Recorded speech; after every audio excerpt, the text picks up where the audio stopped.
So the NBA season's over, and I'm a bit sad to say this, but the New York Knicks are the champions. I will cover them a little bit, but first I want to focus on, as everyone would, the San Antonio Spurs. So in my last video that I probably posted, I was essentially saying how San Antonio Spurs were young, immature, and weren't ready to win, and this was against OKC. They eventually go on to beat OKC, which I think, in hindsight, I wish OKC did win because I do think OKC would have given New York, not to say San Antonio didn't give New York a good fight, but OKC could have potentially beat New York. The Spurs went on to beat OKC in game 7, which was quite surprising, winning game 6 and 7. And I think that led everyone to think they were better than they were. And my big thing was they kept showing those immaturities, those same errors, but because of how skilled and talented they were able to get away with it. And then they came across a Knicks team, a New York team, who just honestly were not going to let them get away with those same mistakes.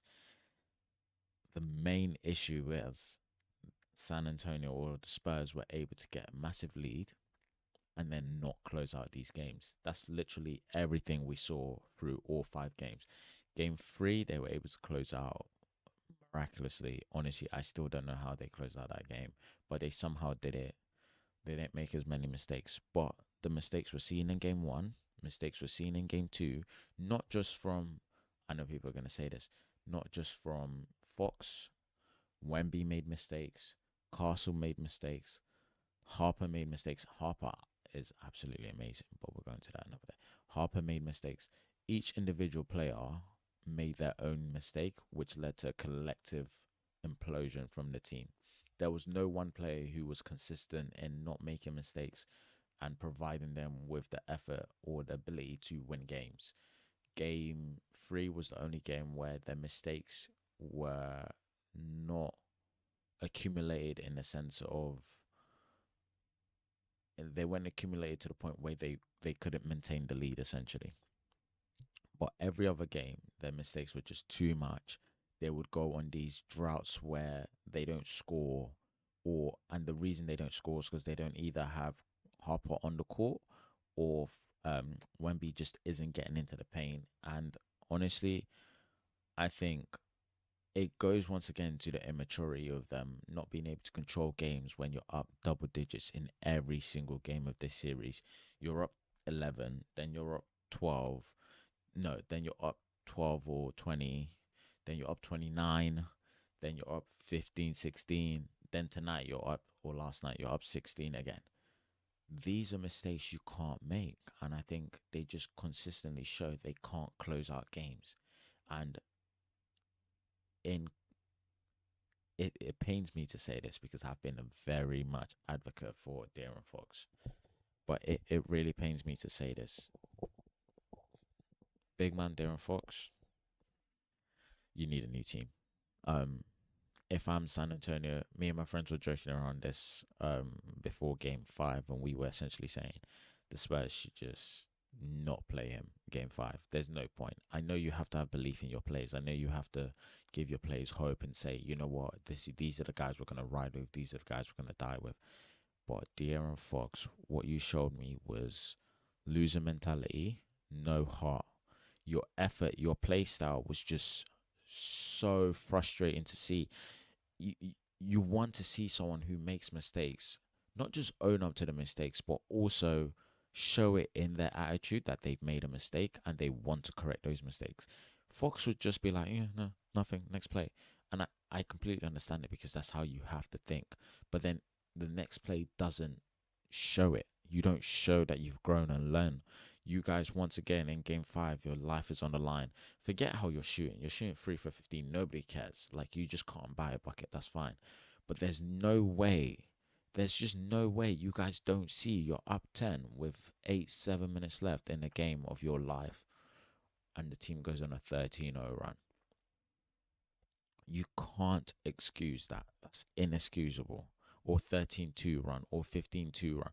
It's inexcusable. As the point guard, as the guy they're paying 50 million to next couple seasons, you have to close these games out. You just have to.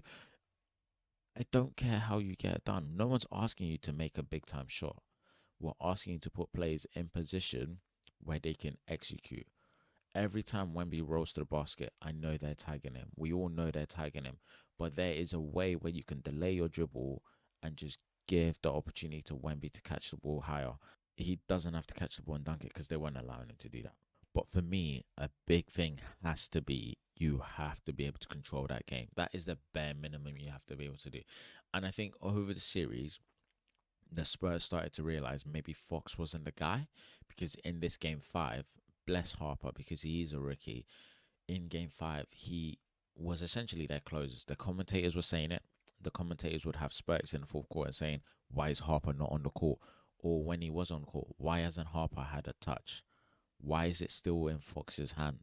And then there'll be, I think it was a minute 20 left. Harper finally gets a touch and ties the game or draws them within two. And it's like, that's what we need. Someone who can just go get a bucket, whether it's a short mid range, or a lay all the way to the paint. And it's just, he's so crafty, Harper is. And I think if you are San Antonio, the only two untouchables are Harper and Wemby.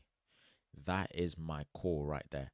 Stefan Castle, he's, one of my friends said this, he's essentially a glorified Marcus Smart in the sense that his playmaking's all right. It's not great. His turnovers are quite high. His finishing's obviously elite, but if he's not able to get into the paint against a team such as the Knicks, who are just really big, especially with the guard defenders or perimeter defenders they have, limiting him and his ability to get into the paint, he doesn't give you much. He really doesn't. Because off a screen, Wemby is not a great screen setter. We need to speak about that more. Wemby, when he sets screens for these guards, is not a great screen setter. So when when Castle comes off those screens, he's not able to create much because he can't shoot in the midi and he can't get all the way to the lane because of the way they're crowding the paint because they don't have enough shooting threats. Champagne's was very inconsistent this series. Vassell did what he could. I'm happy to keep Vassell if I'm the Spurs, but it's just the flaws that the Spurs have. They've always had, but their team and the defensive impact that Wemby has always negated those flaws. Now the Knicks are very catered and able to guard the Spurs or able to fight off what the Spurs have, which is they protect the paint really well because they have Cat who can shoot. And then when they have Robertson in the game, he's just super athletic and strong. So Wemby can't compete with him. Wemby's too skinny to compete with him. And overall, the Knicks are essentially just a better team. That's the main reason why they won. So Fox needs to go. The Spurs need to focus on developing. Wemby needs to. If I'm the Spurs, I'm getting a big next to Wemby because either a backup big or a big next to Wemby because he plays too much in the perimeter and he can't. And I don't see him getting big enough to dominate the paint. So that's what I would do. I would get another guard just so that Harper can learn from a veteran guard who is not needed to close games but can be used to teach him a lot. I would honestly, if Harden wasn't such a choker, I would ask for Harden, but he is, and I don't want that. I don't want none of that. I would honestly love CP3 to kind of teach Harper a little bit on how to control the game because when they actually gave Harper the ball in the fourth, his ability to get downhill and just get into the lane and it's so good. And even though he missed two big free throws today, I don't care because he's a rookie at the end of the day. And this was the first time the Spurs have given him the ball and said, okay, you try and close it out for us. And I think that's just insane. You're paying someone like Fox so much money and he can't close out a game for you. And to me, that's just crazy. And I know people could say, oh, he's injured. But you don't need your ankle to close out a game. Yeah, you may need it to get people off the to beat people off the dribble, but come on, if you're on the court, you have to do it. You have to close the game out. And the reason why I also think the Spurs need a big next to Wemby is because, like I said, Wemby's not a great screen shooter. And if your big is not a great screen setter, it makes rolling harder. It makes getting the guards open so much harder because when Wemby screens, he does this like rigid like push off thing where he like holds his hands in front of him and tries to hold them a little bit like this and then roll. He's not a big enough body to just be like bang, set a solid screen, man dies on the screen. You have to you have to respect someone getting to the lane, whether it's Fox or uh, I don't even want to mention Fox's name, whether it's Harper getting to the lane or maybe he's short midi, something that can allow it to be a 2-on-1. But when Wemby sets a screen, because of the guards they have who either can't pull off the screen like that in terms of the free ball, aren't great probers, and aren't great shooting the midi, it only leaves them the option to get downhill. But the way they're getting downhill is so hesitant because they're not fully open, and then Wemby's man's not committing to him.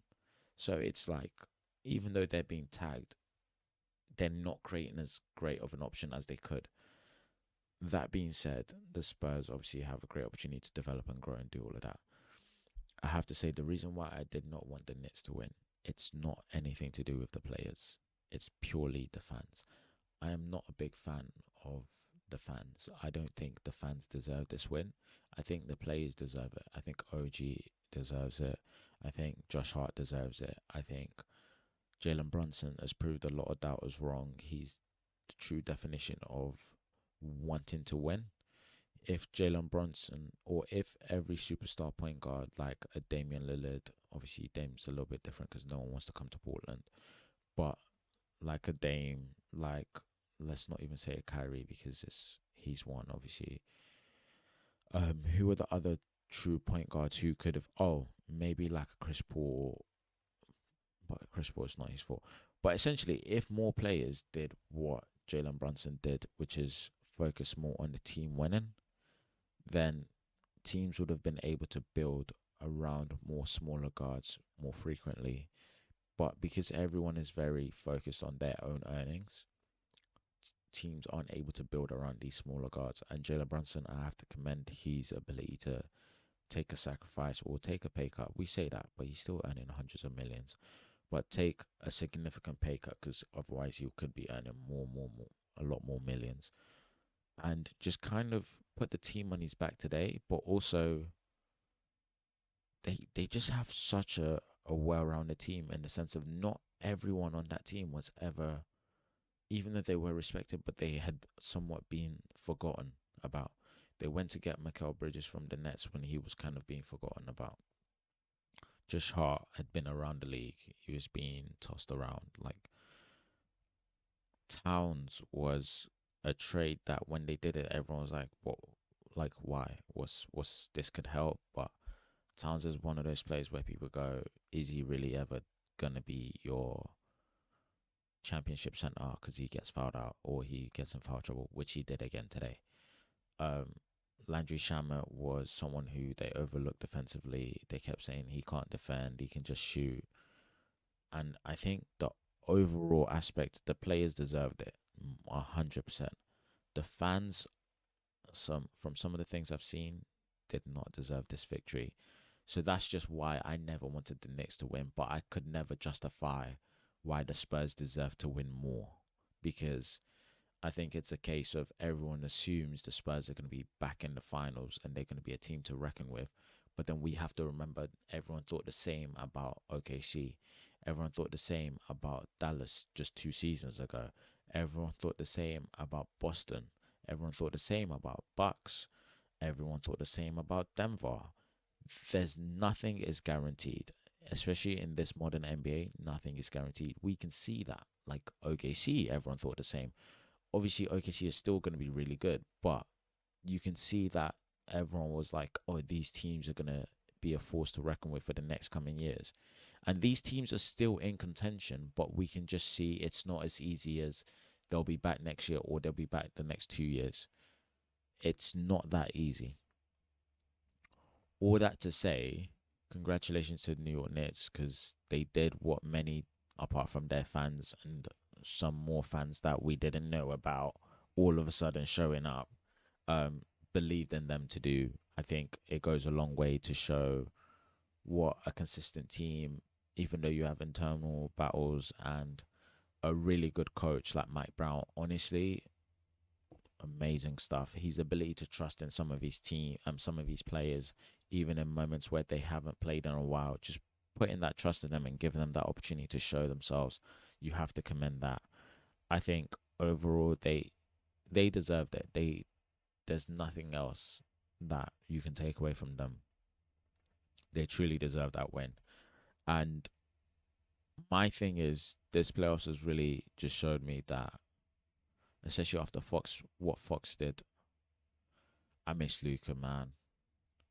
I miss Luca, man, because having to watch that guy De'Aaron Fox try and close out a game night after night when his team puts him in position to close out the game, it's like, what are you doing, bro? What are you doing, bro? How do you constantly lose a double digit lead? Wemby is young. I get it.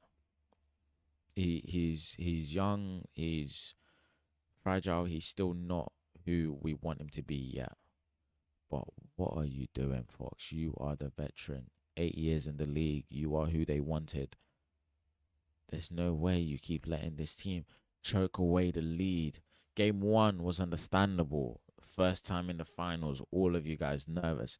Game two was a blunder. Never gonna happen again. That's what we thought. Game three, you guys showed us, okay, you can go into Madison Square Garden or wherever it is, and you can take a game. And you guys mean business. Now it's a series. Game three, you're up 29. Everyone's like, oh, this is serious now. And you let them walk you down.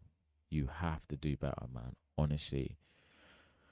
And that's just my little rant for now. I will be probably posting a little bit more about what this means now for the Spurs, what it means for the Knicks. But overall, honestly, congratulations to the Knicks. Every single one of those players deserve it. Every single one of them has battled through things, and they honestly are an amazing representation of what hard work can get you. I think each individual player, naturally, everyone in the NBA works hard, but these characters and these players are just so doubted and slept upon, and the fact that they were able to come out and do this, it really it means a lot, man. And I'm happy for them, honestly. As much as I don't want their fans to have this, I'm more happy for the players for actually having this, because all of them were doubted at some point, and they showed that they can stick together. And I think their overall team is just the way they are together is insane. So I'm very happy for them. Wishing them all the best. Can't wait to watch the parade for them. Can't wait to see their ring designs. I think it'll be amazing. I'm happy for Brunson. He's won a ring before Luca. Luca has no accolades, guys. That's just crazy. That's another topic for another day. But it's actually insane how Luca has no accolades. Anyways, well, yeah, it's been a great NBA season. And yeah, I'll catch you guys in the next one. It's been a pleasure. Peace.